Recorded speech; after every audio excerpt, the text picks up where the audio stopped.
Prošle godine je po prvi put, da kažem, stradalo ispod 500 ljudi i poginulo nam je 492 u saobraćajnim nezgodama.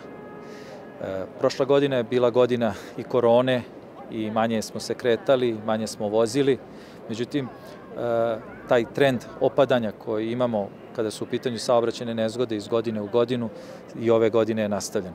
Ove godine do jučerašnjeg dana nam je poginulo 430 osoba, a ako uporedimo prethodnu godinu, do jučerašnjeg dana nam je poginulo 441 osoba, dakle 11 ljudi nam je manje stradalo ove godine.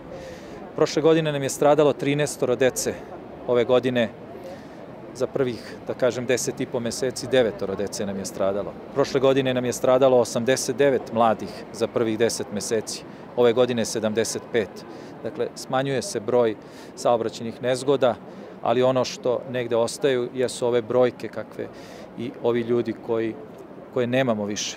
Mi nemamo 492 ljudi koji su stradali prošle godine u saobraćajnim nezgodama.